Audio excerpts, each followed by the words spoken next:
Matahari siang Jakarta menyengat tanpa ampun, membakar aspal hingga udara di atasnya bergetar oleh gelombang panas. Di tengah hiruk-pikuk lalu lintas yang padat dan simfoni klakson yang memekakkan telinga, seorang perempuan berusia sekitar 27 tahun berjalan tertatih di sepanjang trotoar yang retak. Penampilannya dirancang untuk tidak menarik perhatian sama sekali, hijab putih lusuh menutupi rambutnya yang diikat rapi, baju gamis hitam polos yang penuh sobekan menggantung longgar di tubuhnya yang atletis, serta celana jeans hitam usang yang warnanya telah memudar dimakan waktu.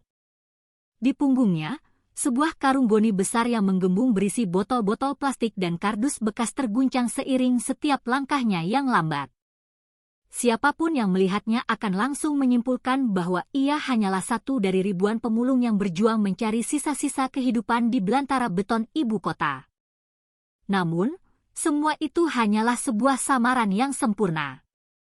Di balik pakaian compang-camping dan penampilan yang memprihatinkan itu, perempuan ini bukanlah orang sembarangan. Namanya Ratih, seorang mantan prajurit komando pasukan khusus yang pernah ditempa di medan paling berat. Tubuhnya memang tampak kuyu dan lelah, tetapi sorot matanya memancarkan sesuatu yang berbeda. Tajam, waspada, dan seakan mampu menembus keramaian, memindai setiap sudut dengan ketelitian seorang predator. Setiap langkahnya yang terlihat gontai sebenarnya diatur dengan perhitungan yang matang. Setiap gerakannya yang tampak acak sebenarnya telah direncanakan. Ia tidak sekadar melangkah tanpa arah di bawah panas yang membakar kulit, ia sedang menjalankan sebuah misi pribadi yang sangat berbahaya. Misi untuk mengungkap wajah kotor para aparat yang seharusnya menjadi penegak hukum, bukan malah memperjualbelikannya seperti barang dagangan di pasar loak. Di sepanjang jalan yang ramai itu, Ratih berhenti sesekali, berpura-pura membongkar tumpukan sampah di depan sebuah ruko yang tutup atau memungut kaleng bekas yang tergeletak di selokan. Sementara tangannya yang dekil sibuk memilah sampah, matanya bekerja lebih cepat, mengamati titik-titik rawan di sekelilingnya dengan waspada.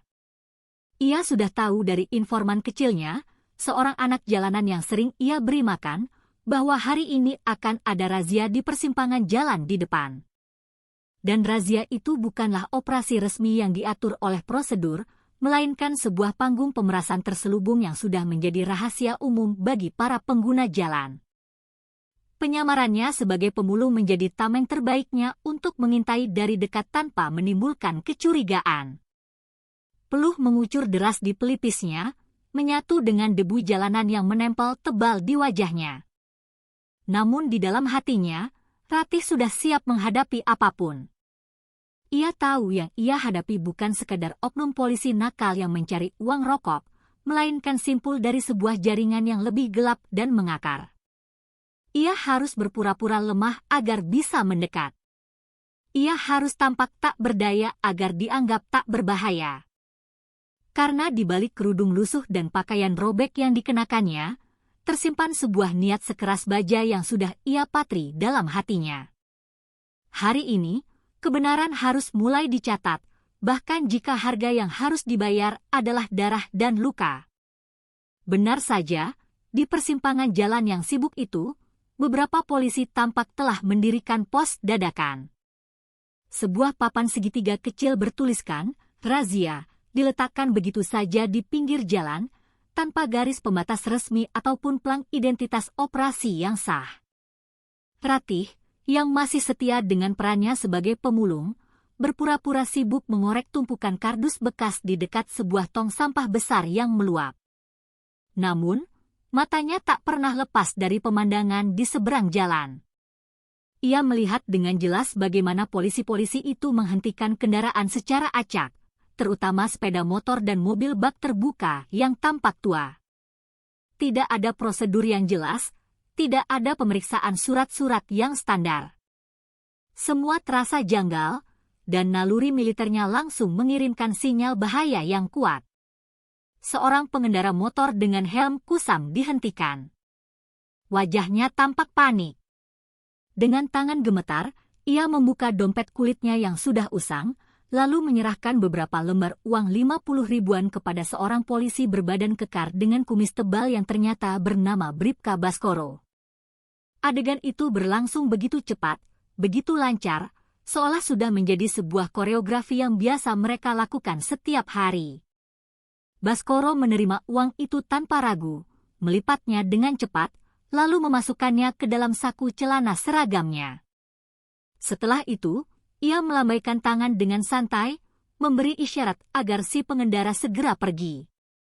Tak ada surat tilang yang dikeluarkan, tak ada catatan pelanggaran yang dibuat, hanya sebuah transaksi singkat yang menebarkan aroma busuk korupsi di tengah teriknya siang yang membakar.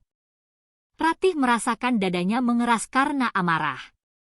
Setiap gerak-gerik Baskoro ia amati dengan saksama, dari cara ia menatap pengendara dengan tatapan mengancam, hingga senyum tipis penuh kemenangan yang tersungging di bibirnya setelah uang berpindah tangan. Inilah bukti hidup yang selama ini ia curigai.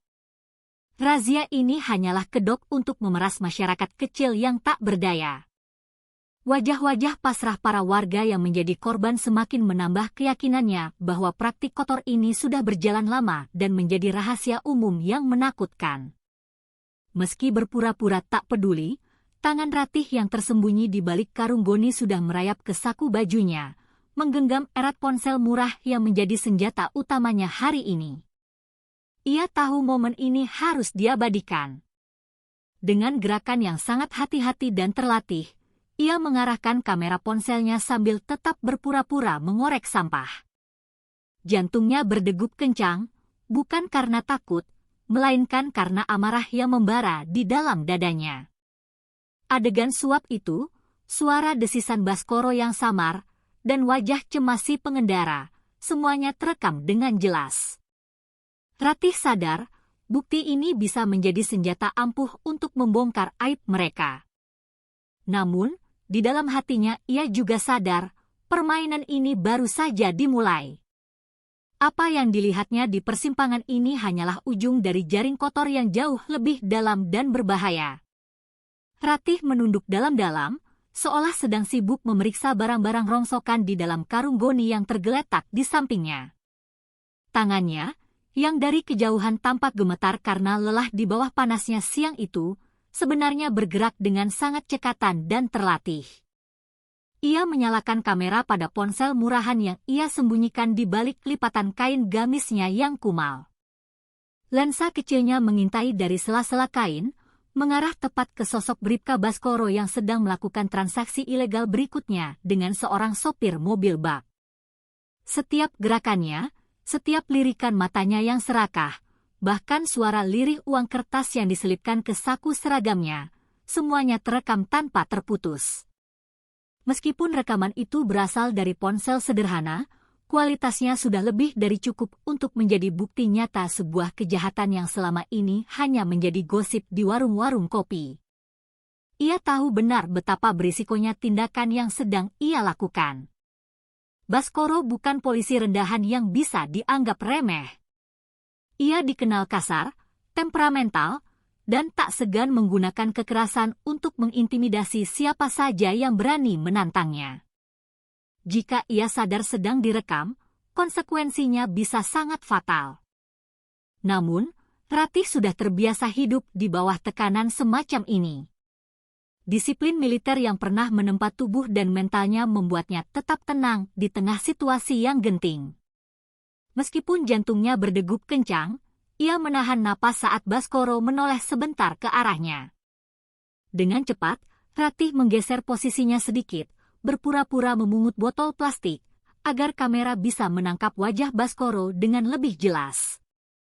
Setiap detik terasa begitu berharga, dan setiap detik bisa saja menjadi yang terakhir baginya. Keramaian jalanan yang bising seolah menjadi latar yang sempurna bagi rekaman rahasia ini, menutupi kenyataan pahit yang sedang terungkap. Suara deru kendaraan, teriakan para penjual asongan, dan dentuman klakson yang saling bersahutan seakan menjadi saksi bisu betapa praktik kotor itu berlangsung terang-terangan di tengah kehidupan masyarakat. Ratih menahan diri untuk tidak menunjukkan ekspresi yang mencurigakan, tetap memasang wajah datar seorang pemulung yang acuh tak acuh. Tapi di dalam dadanya, api amarah membara semakin kuat.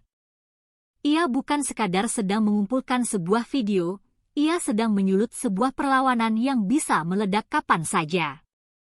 Bagi Ratih, bukti ini adalah senjata. Senjata yang tidak berbentuk peluru atau senapan, melainkan gambar dan suara yang tak bisa dibantah.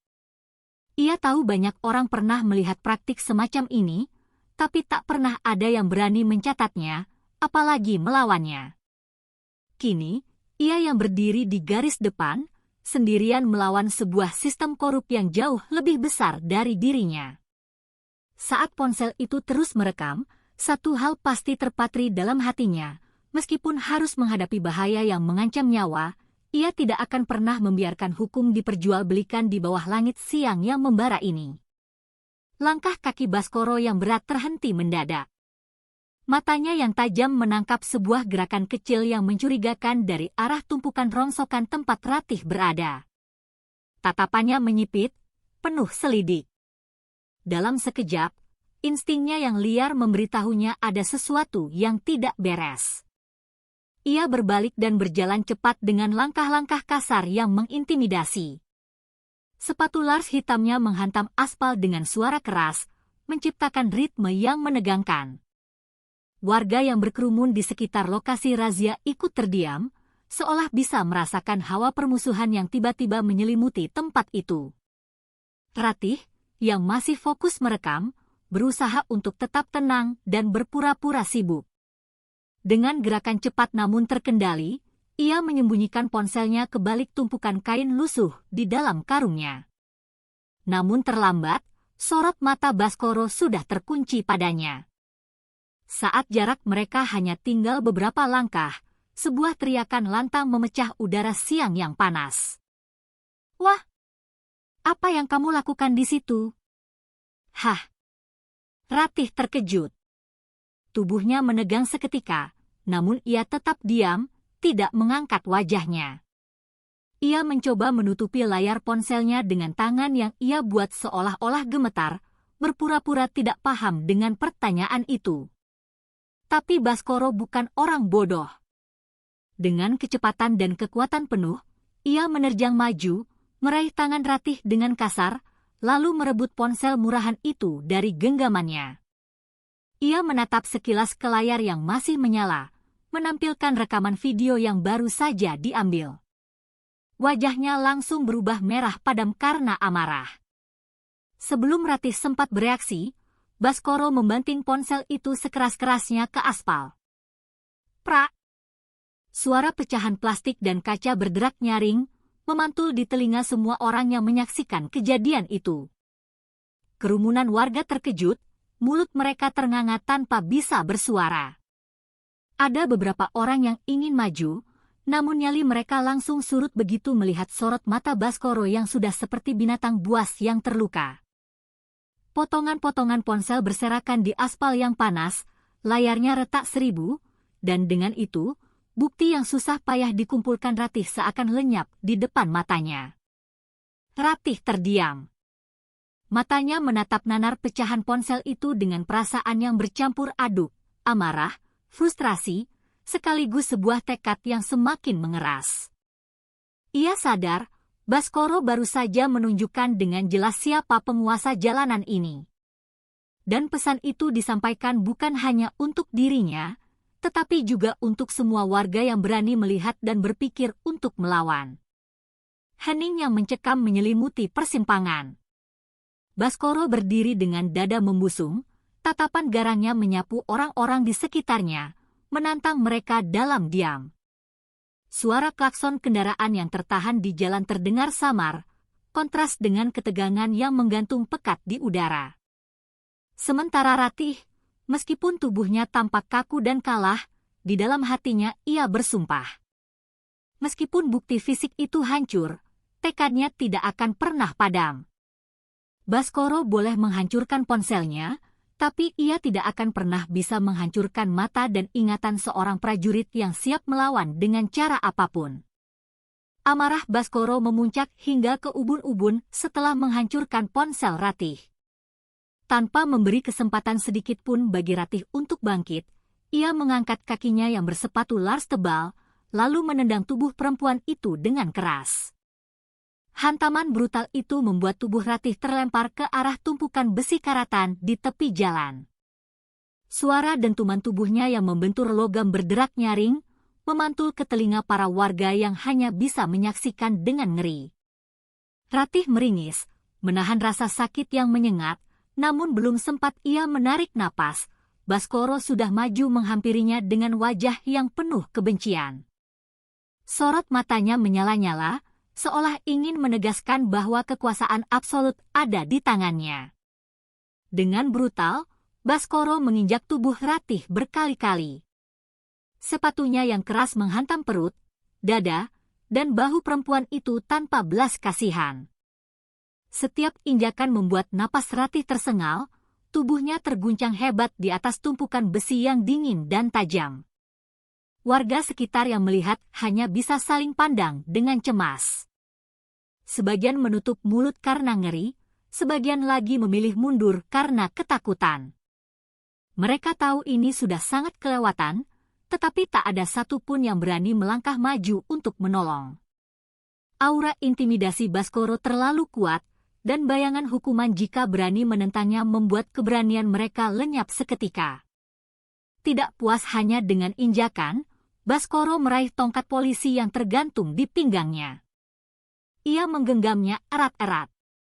Dengan tenaga penuh, ia mengayunkan tongkat itu ke arah kepala Ratih. "Deuge!" Suara benturan tumpul antara kayu dengan tulang terdengar jelas, membuat beberapa warga menjerit tertahan. Tubuh Ratih terhuyung, matanya berkunang-kunang, dan rasa sakit yang menusuk tajam menembus seluruh kepalanya.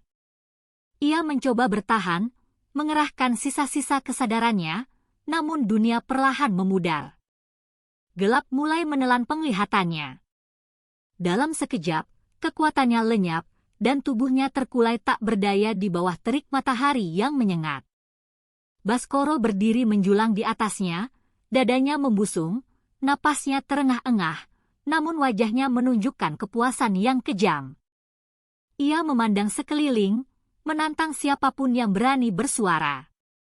Tak ada satupun yang bergerak. Hanya hening yang menyelimuti jalanan yang ramai itu. Hening yang menegaskan betapa kuatnya rasa takut yang telah ia ciptakan. Di bawah panas yang membakar aspal, Ratih tergeletak pingsan, bercampur dengan debu dan sampah. Sementara sang algojo berseragam berdiri angkuh di tengah kerumunan yang membisu. Pemandangan itu menjadi potret paling telanjang tentang bagaimana hukum bisa dipermainkan dan keadilan bisa diinjak-injak oleh mereka yang seharusnya menjaganya. Cahaya lampu neon putih yang menusuk mata menjadi hal pertama yang dilihat Ratih ketika kesadarannya perlahan kembali. Aroma obat-obatan yang tajam, bercampur dengan bau antiseptik yang khas, memenuhi ruangan kecil itu. Dari luar pintu, suara langkah kaki perawat dan derit roda troli terdengar samar. Kepalanya terasa berdenyut hebat. Setiap gerakan kecil yang ia buat, rasa sakit itu menjalar dari pelipis hingga ke tengkuk. Tubuhnya terasa remuk, penuh dengan lebam ungu kebiruan. Dada dan perutnya masih terasa perih akibat injakan brutal Baskoro. Namun, meskipun rasa sakit itu seakan mengikat setiap sendi di tubuhnya, kesadarannya kembali dengan satu hal yang tak bisa dibendung, amarah yang mendidih di dalam hati. Matanya menatap kosong ke langit-langit putih pucat ruangan klinik, tapi pikirannya berkelana jauh lebih dalam. Bayangan ponsel yang hancur berkeping-keping, bukti yang lenyap begitu saja, dan wajah puas Baskoro yang penuh kemenangan terus menari-nari di benaknya. Sejenak, ia merasa sangat frustrasi, seakan semua usahanya telah sia-sia. Namun, jiwa seorang prajurit tidak mengenal kata menyerah. Semakin keras tekanan yang ia terima, semakin mengeras pula tekad yang terbentuk di dalam dirinya. Baskoro boleh menghancurkan ponsel itu, tapi ia tak akan pernah bisa menghancurkan daya ingat dan keberanian seorang Ratih. Bukti fisik mungkin telah hancur, tapi kebenaran tetap hidup di dalam dirinya, terukir jelas dalam ingatannya. Dengan gerakan yang pelan dan hati-hati, ia bangkit dari ranjang. Tangannya sedikit gemetar menahan nyeri, tapi sorot matanya tak lagi menunjukkan kerapuhan. Dari tas kecil yang ia sembunyikan di bawah ranjang, ia menarik sehelai pakaian yang selama ini menjadi identitas sejatinya, atasan kaos hitam polos dan sebuah celana loreng khas TNI. Ia menatap pantulan dirinya di cermin kecil yang tergantung di samping tempat tidur, melepas hijab lusuh yang menutupi kepalanya, lalu mengikat rambut hitam panjangnya ke belakang dengan sebuah karet sederhana. Perubahan itu bukan sekadar soal penampilan, melainkan sebuah pengingat tentang siapa dirinya yang sebenarnya. Ia bukan pemulung biasa yang tak berdaya. Ia adalah seorang prajurit yang siap bertarung, sekalipun harus melawan arus yang sangat besar.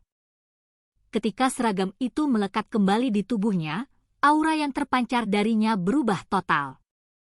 Sorot matanya menjadi tajam, penuh dengan tekad yang tak tergoyahkan, berbeda jauh dari pandangan rapuh seorang korban yang baru saja dipukuli tanpa ampun. Ratih menghela napas panjang, mencoba menyalakan kembali semangat yang sempat padam oleh rasa sakit. Ia tahu, jalannya ke depan tidak akan mudah, bahkan mungkin penuh dengan jebakan yang jauh lebih berbahaya. Namun satu hal yang pasti, ia tak akan pernah berhenti sebelum menuntut keadilan. Dari balik luka dan rasa sakit yang masih membekas, telah lahir sebuah tekad baru yang membara. Baskoro dan siapapun yang melindunginya harus bersiap menghadapi amukan seorang Ratih yang telah kembali bangkit. Ratih melangkah mantap menuju kantor Polsek Cempaka Putih, tempat Bribka Baskoro bertugas. Setiap langkahnya terdengar tegas menghantam lantai koridor, menggemahkan aura keberanian yang tak bisa lagi disembunyikan. Kaos hitam polos dengan celana loreng TNI melekat erat di tubuhnya, mempertegas identitas sejati yang selama ini ia samarkan. Begitu pintu utama kantor polisi itu ia dorong terbuka, tatapan semua orang yang ada di ruangan itu langsung tertuju padanya. Suasana yang biasanya dipenuhi oleh suara canda, ketikan mesin tik, dan dering telepon, mendadak hening seketika. Tidak ada yang menyangka seorang perempuan dengan wajah penuh lebam akan masuk dengan sorot mata setajam elang, apalagi sambil berteriak lantang memanggil satu nama, Baskoro. Sejenak, semua orang di ruangan itu saling berpandangan. Wajah-wajah polisi yang tengah sibuk dengan berkas-berkas mereka mendadak kaku. Tangan mereka berhenti menulis, bahkan napas mereka seakan ikut tertahan. Ketegangan itu pecah ketika beberapa orang yang mengenal nama Baskoro mulai berbisik lirih, mengingat apa yang baru saja terjadi di jalanan. Ratih tidak peduli. Suaranya kembali menggema di ruangan itu, kali ini lebih keras dan penuh penekanan, seolah menantang siapapun untuk berani menyangkal keberadaan Baskoro. Keberaniannya yang tak terduga membuat para polisi terdiam di kursi masing-masing, tak tahu harus menunduk malu atau menghadapi tatapan prajurit muda yang datang membawa bara dendam. Tak lama kemudian, langkah kaki yang berat terdengar dari sebuah ruangan di dalam. Kompol Hendrawan, atasan Baskoro, keluar dengan wajah yang tegang. Sosoknya tampak berwibawa dengan seragam coklat lengkap yang masih terlihat rapi, meskipun situasi di ruangannya mulai kacau. Ia menatap Ratih dengan pandangan yang penuh kehati-hatian, seolah sedang menakar siapa sebenarnya perempuan pemberani yang berdiri di hadapannya. "Ibu, mari kita bicara baik-baik," ucapnya dengan nada yang dibuat setenang mungkin. Meskipun garis rahangnya yang mengeras menunjukkan tekanan yang berat, ia mencoba mengendalikan situasi. Ratih menatapnya tajam, tanpa gentar. Lalu dengan suara yang tegas dan jelas, ia menceritakan seluruh kejadian tanpa ada yang dikurangi. Dari razia ilegal yang menjadi ajang pungli, uang suap yang diterima Baskoro, hingga perlakuan brutal yang membuatnya tergeletak tak sadarkan diri di jalanan. Kompol Hendrawan mendengarkan dengan saksama, kedua tangannya bersedekap di depan dada. Sesekali ia mengangguk, mencoba menunjukkan sikap kooperatif di hadapan anggota-anggotanya yang lain yang memperhatikan dengan cemas. Saya berjanji, Bu. Bawahan saya itu akan dihukum seberat-beratnya, ujarnya setelah Ratih selesai bercerita, berusaha menenangkan situasi. Namun, di balik sorot matanya, ada sebuah kegelisahan samar, sesuatu yang ditangkap dengan jelas oleh naluri tajam Ratih. Ia tahu, kata-kata manis itu bisa jadi hanyalah sebuah upaya untuk menutup api yang mulai membesar. Tapi bagi Ratih, ini bukan lagi soal kata-kata. Kehadirannya di kantor polisi hari itu adalah sebuah deklarasi perang. Tidak peduli berapa banyak orang yang akan ia hadapi.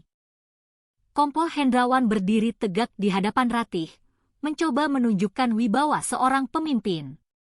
Suaranya dibuat tegas, namun penuh dengan kehati-hatian saat ia berkata, "Saya janji, Bu, bawahan saya akan dihukum seberat-beratnya."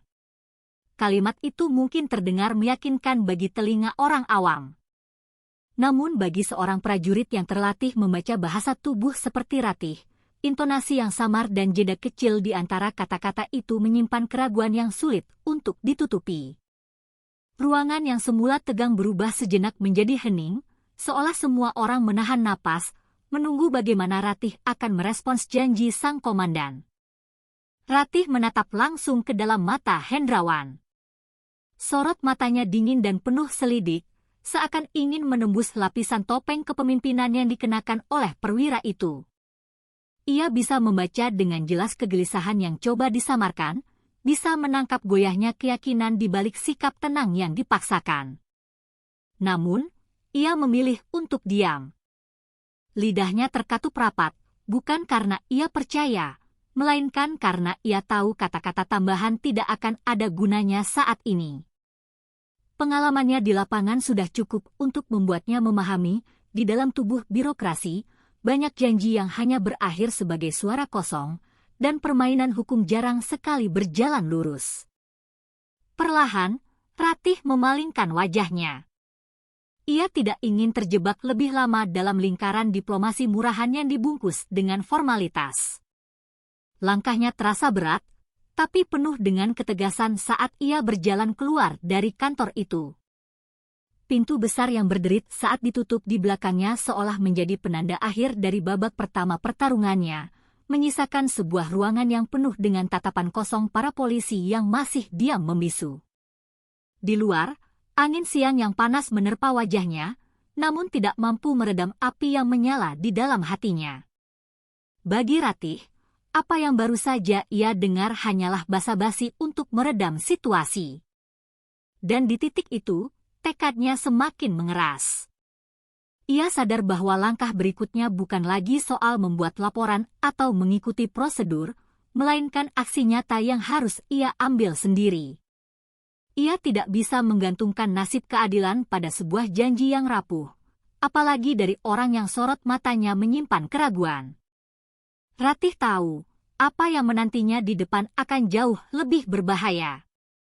Tapi ia juga tahu, hanya dengan keberanian tanpa kompromi, kebenaran bisa ditegakkan.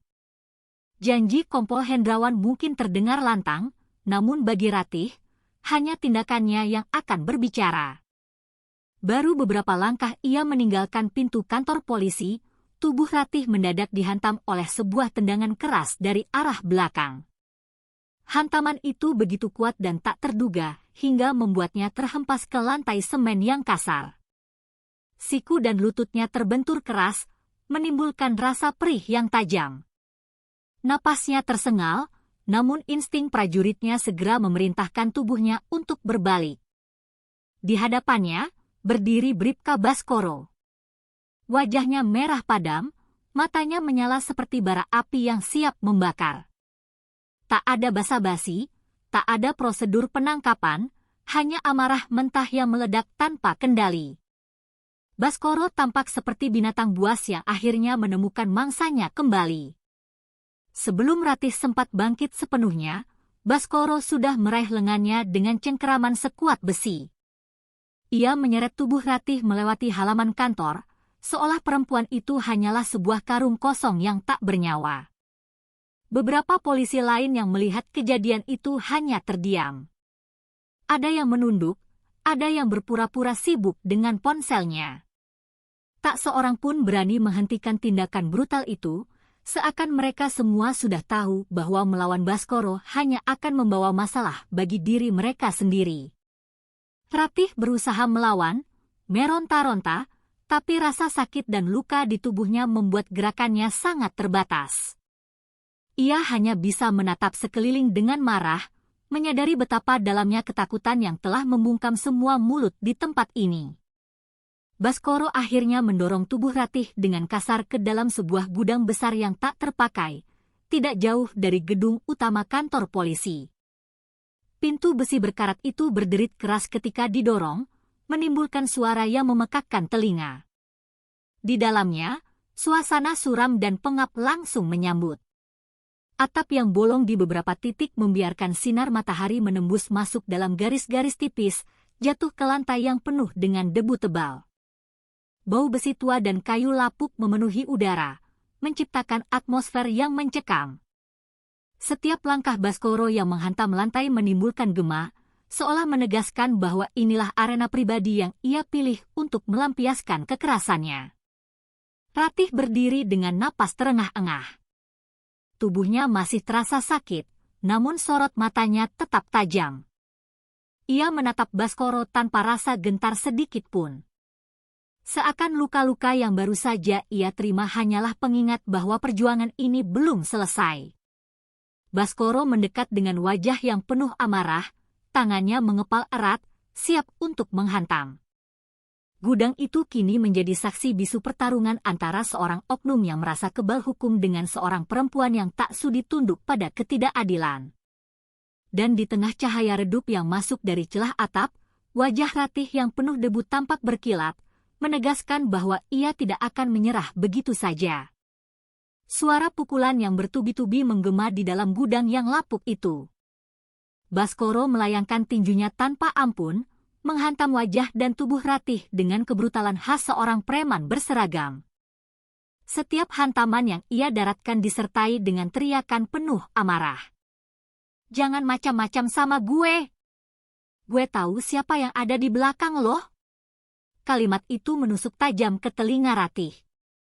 Itu bukan hanya sebuah ancaman, melainkan sebuah pengakuan samar bahwa ada kekuatan besar yang melindungi tindakan Baskoro. Darah segar mulai mengalir di sudut bibir Ratih, namun tatapannya tak pernah padam, tetap menantang. Beberapa polisi berdiri di ambang pintu gudang, hanya menyaksikan semua itu dengan wajah kaku dan tanpa ekspresi. Mereka saling pandang, namun tak ada satupun yang bergerak untuk menghentikan.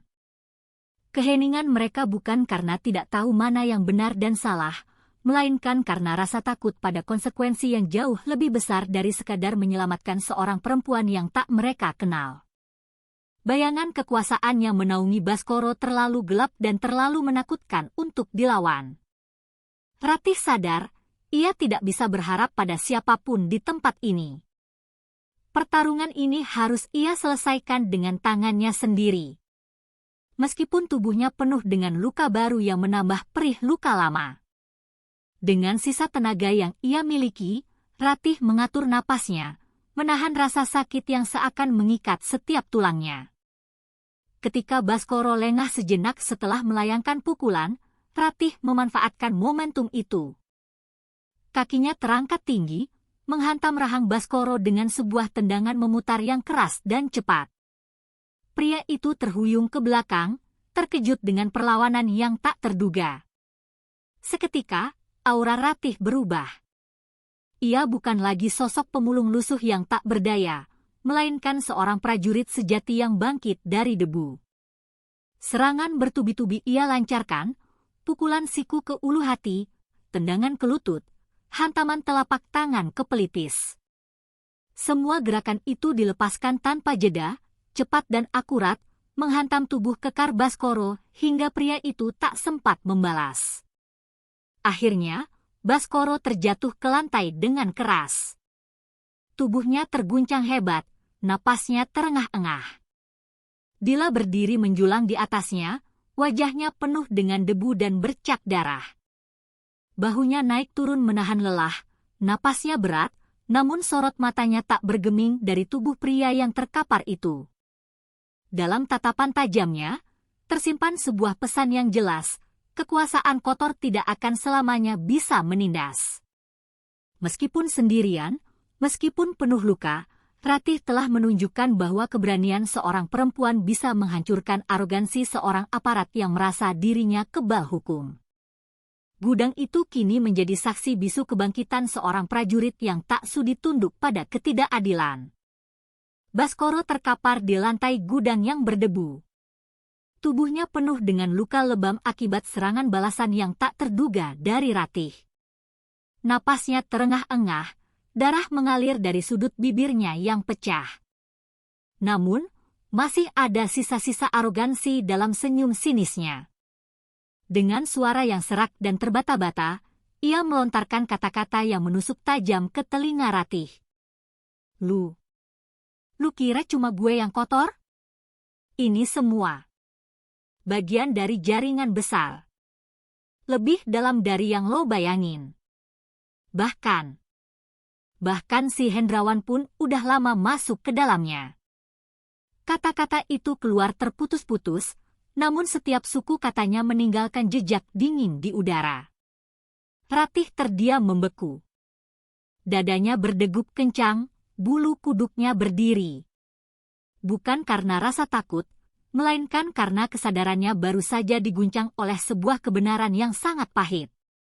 Ia menatap Baskoro yang masih terengah-engah, mencoba memastikan bahwa kalimat itu bukan sekadar upaya untuk mengulur waktu.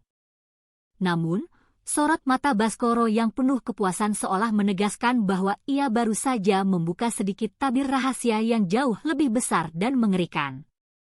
Kata, jaringan, bergema di kepalanya, menciptakan sebuah gambaran gelap tentang sebuah kekuatan yang terstruktur, yang melampaui seorang oknum polisi jalanan. Jika Kompol Hendrawan, seorang perwira yang tampak begitu tegas dan berwibawa di depan publik, benar-benar terlibat, maka itu artinya seluruh sistem di polsek ini sudah tercemar dari akar hingga ke pucuknya. Pikiran Ratih berputar cepat. Ingatan tentang tatapan samar Hendrawan saat berjanji akan menghukum bawahannya kini terasa sangat masuk akal. Janji itu bukanlah tanda kepedulian, melainkan sebuah permainan politik untuk meredam masalah agar tidak meluas. Baskoro hanyalah seorang pion kecil yang dibiarkan beraksi di jalanan, sementara di baliknya ada dalang yang mengendalikan permainan yang jauh lebih besar. Kesadaran itu membuat dada Ratih terasa sesak, tapi sekaligus menyalakan kembali api perlawanan di dalam hatinya. Ia tahu, kini pertarungannya bukan lagi sekadar melawan satu polisi kotor, melainkan melawan sebuah lingkaran setan yang melibatkan kekuasaan yang lebih tinggi. Ratih mengepalkan tangannya erat-erat, menahan gejolak emosi yang meledak di dalam dadanya. Ia memandang Baskoro yang sudah setengah pingsan. Tubuhnya mungkin lemah, namun ia masih mampu menebar ancaman lewat kata-katanya. Dalam diam, Ratih bersumpah. Jika benar ada sebuah jaringan besar yang bersembunyi di balik seragam kehormatan, maka ia akan mengungkapkannya, meskipun harus mempertaruhkan nyawanya sendiri. Apa yang baru saja terucap dari mulut Baskoro hanyalah potongan kecil dari sebuah konspirasi yang mengakar. Dan di saat itu juga, Ratih menyadari, perjuangannya baru saja memasuki babak yang paling berbahaya. Malam itu, di sebuah kamar kontrakan kecil yang hanya diterangi oleh lampu meja redup, Ratih duduk dengan wajah tegang. Di hadapannya, terbentang beberapa lembar dokumen yang berhasil ia dapatkan secara diam-diam dari seorang kenalan lama di kalangan intelijen militer. Kertas-kertas itu penuh dengan angka, catatan transaksi bank, dan daftar nama yang disusun dengan rapi. Setiap lembar yang ia buka membuat napasnya terasa semakin berat. Ia tidak lagi melihat sekedar praktik pungli jalanan yang kotor, melainkan sebuah pola kejahatan yang sangat terstruktur, rapi, dan terorganisir. Semua jalur aliran uang, semua transaksi mencurigakan, terhubung ke satu simpul yang jauh lebih besar. Matanya berhenti pada sebuah halaman yang mencatat bukti transfer dana dalam jumlah fantastis. Jumlahnya tidak kecil, miliaran rupiah berpindah tangan dengan keterangan proyek fiktif. Dari situ, nama Bribka Baskoro muncul berulang kali, bukan sebagai aktor utama, tetapi sebagai kaki tangan yang bertugas menerima dan menyalurkan dana tersebut. Namun, yang membuat darah Ratih berdesir adalah nama lain yang muncul dengan lebih jelas, Kompol Hendrawan. Orang yang tadi siang berdiri di depannya dengan sikap tegas dan janji yang lantang ternyata ikut masuk ke dalam daftar penerima dana haram itu. Semua keraguan Ratih kini terjawab sudah. Janji Hendrawan hanyalah sebuah tameng untuk melindungi dirinya sendiri dan jaringan di belakangnya. Ratih melanjutkan membaca, dan pada bagian berikutnya, matanya terhenti lagi. Ada sebuah nama yang jauh lebih berat, lebih berbahaya. Seorang perwira tinggi TNI aktif, seorang jenderal berpangkat tinggi yang masih menduduki posisi penting dalam struktur militer negara. Letnan Jenderal Wiratama.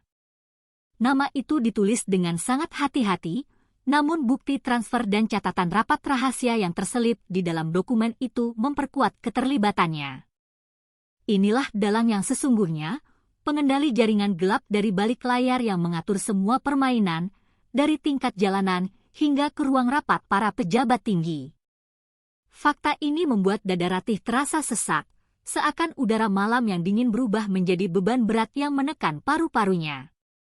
Sambil mengepalkan tangannya, Ratih menatap tumpukan dokumen itu dengan mata yang penuh bara api. Ia kini memahami betapa peliknya masalah yang sedang ia hadapi.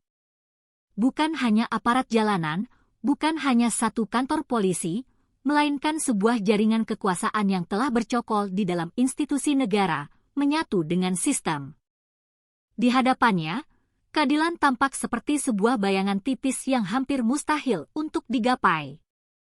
Namun, bagi seorang Ratih, tidak ada kata untuk mundur. Dokumen-dokumen ini adalah kunci untuk membongkar kebusukan yang selama ini disembunyikan dengan rapi. Dan malam itu, di tengah kesunyian kamarnya, ia bersumpah. Ia akan menyerang langsung ke jantung konspirasi, meski taruhannya adalah hidupnya sendiri.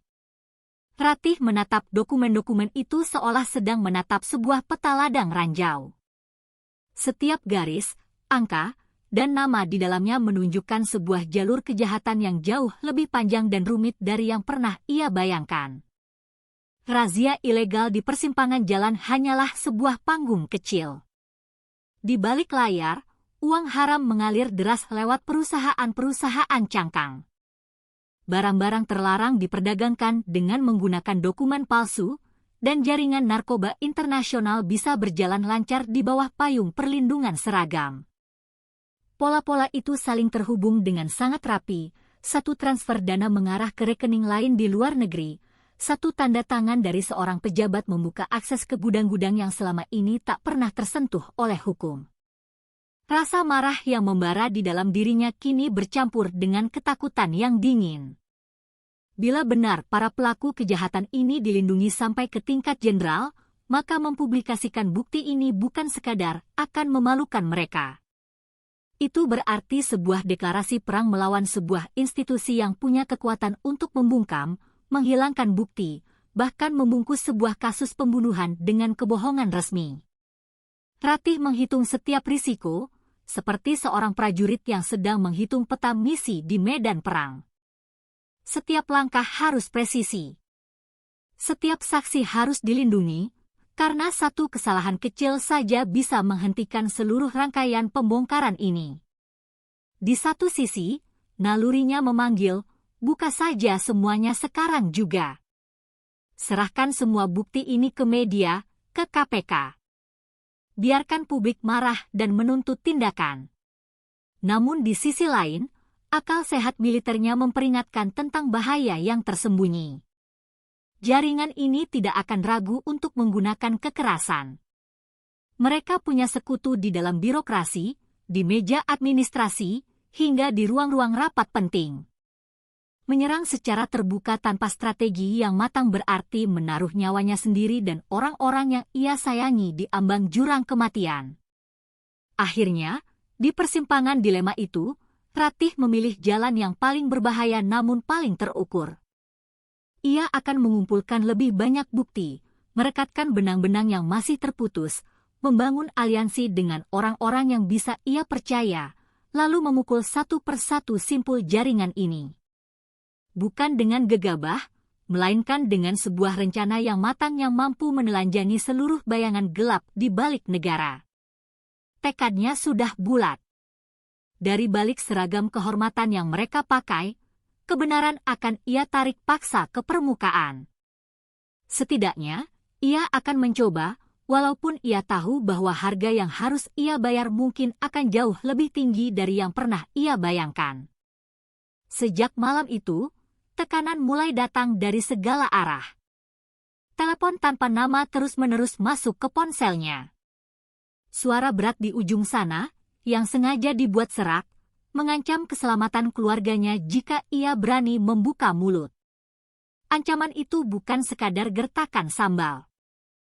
Karena bersamaan dengan itu, Ratih mulai menyadari adanya bayangan orang-orang asing yang selalu membuntutinya di jalan.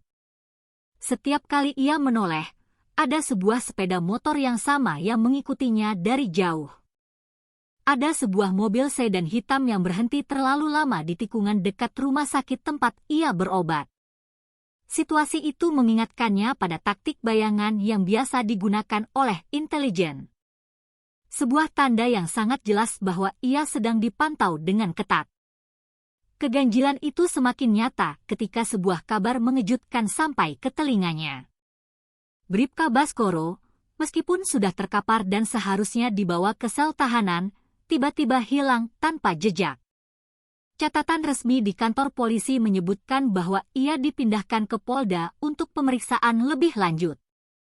Namun, tak ada satupun petugas yang bisa menunjukkan surat perintah atau dokumen perpindahan itu. Hilangnya Baskoro bukanlah sebuah kebetulan, melainkan sebuah sinyal bahwa ada tangan kuat yang sedang bekerja di balik layar, menghapus pion-pion kecil dari papan permainan agar tidak menyingkap lebih jauh rahasia jaringan. Semua ini semakin menegaskan pada Ratih bahwa musuhnya bukan lagi satu orang, melainkan sebuah sistem yang telah menjalar ke segala arah. Namun, di tengah tekanan yang kian menyesakan itu, Ratih menolak untuk gentar. Tubuhnya memang masih penuh dengan luka. Wajahnya masih menyimpan bekas lebam, tapi sorot matanya justru semakin tajam. Ancaman demi ancaman yang datang hanya membuatnya semakin sadar bahwa langkah yang ia ambil sudah benar. Setiap teror, setiap bayangan asing yang mengikutinya, justru menjadi bukti betapa rapuhnya mereka di balik seragam dan pangkat yang mereka sandang. Jika bukan karena rasa takut, mereka tidak akan membuang-buang tenaga hanya untuk membungkam seorang perempuan yang mereka anggap sendirian. Dengan napas yang berat namun penuh keyakinan, Ratih menatap dirinya di cermin kecil di kamar rumah sakit. Wajah yang penuh luka itu bukan lagi tanda kelemahan, melainkan sebuah lambang keberanian yang sudah teruji oleh api. Ia mengepalkan tangannya erat-erat, dan di dalam hatinya ia bersumpah, sebesar apapun sistem yang berusaha membungkamnya, ia akan tetap melangkah maju. Ia akan membuka satu persatu lapisan kebusukan itu, sampai semua yang bersembunyi di balik seragam kehormatan dipaksa untuk berdiri di bawah terangnya cahaya kebenaran. Siang itu, dengan langkah yang pasti meskipun tubuhnya masih terasa nyeri, Ratih membawa sebuah tas ransel berisi salinan dokumen-dokumen rahasia. Tujuannya adalah Gedung Komisi Pemberantasan Korupsi, sebuah lembaga independen yang menjadi harapan terakhirnya. Semua catatan transaksi, daftar nama, dan bukti keterlibatan para pejabat tinggi sudah ia susun dengan rapi di dalamnya. Setiap langkah terasa berat, bukan karena luka fisik, melainkan karena beban tanggung jawab besar yang sedang ia pikul. Ia tahu, begitu bukti ini ia serahkan, tidak akan ada jalan untuk kembali. Entah ia akan membuka pintu keadilan, atau justru membuka pintu maut bagi dirinya sendiri. Namun, tepat ketika ia hendak sampai di tujuan, jalanan di depannya mendadak terasa lebih sunyi dari biasanya. Dari arah sebuah gang sempit, sekelompok pria berpakaian serba hitam muncul. Mereka bergerak dengan cepat dan sangat terlatih. Mereka tidak berteriak, tidak memberi peringatan, hanya langsung menyerang dengan brutal. Ratih melawan sekuat tenaga. Ia menangkis pukulan, menendang keras, menggunakan setiap teknik bela diri yang pernah ia pelajari. Tetapi jumlah mereka terlalu banyak. Tas ransel berisi dokumen itu menjadi rebutan. Dalam sebuah pergulatan yang sengit, akhirnya salah satu dari pria itu berhasil meraih tas tersebut, menariknya dengan paksa dari genggaman Ratih, lalu mundur beberapa langkah. Napas Ratih memburu, matanya menyipit penuh amarah.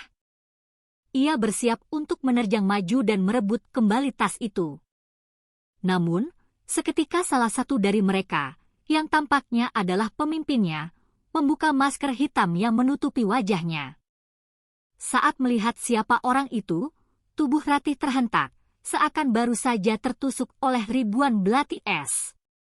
Wajah itu adalah wajah kakaknya sendiri, Letnan Jenderal Wiratama, perwira tinggi TNI yang selama ini ia percaya sebagai panutan dan sumber inspirasinya. Kakaknya berdiri tegak, seragam dinasnya tersembunyi di balik jaket hitam. Matanya menatap Ratih dengan dingin, bibirnya menyunggingkan sebuah senyum tipis yang penuh dengan penghinaan. Kau melawan sesuatu yang bahkan darahmu sendiri sudah menjadi bagiannya, desisnya. Suaranya pelan, namun cukup keras untuk menghantam dan menghancurkan batin Ratih. Kata-kata itu meruntuhkan sisa-sisa keyakinan yang selama ini ia pegang teguh. Dunia yang ia percaya, dunia di mana ada hitam dan putih, runtuh seketika. Meninggalkan sebuah kekosongan dan rasa pengkhianatan yang begitu dalam dan tak tertahankan. Di bawah cahaya matahari siang yang menyilaukan, wajah Ratih membeku. Matanya kosong, menatap sosok yang baru saja merenggut segalanya darinya, harapannya, perjuangannya, dan hatinya. Cerita ini menggantung di udara, meninggalkan satu pertanyaan pahit yang membakar.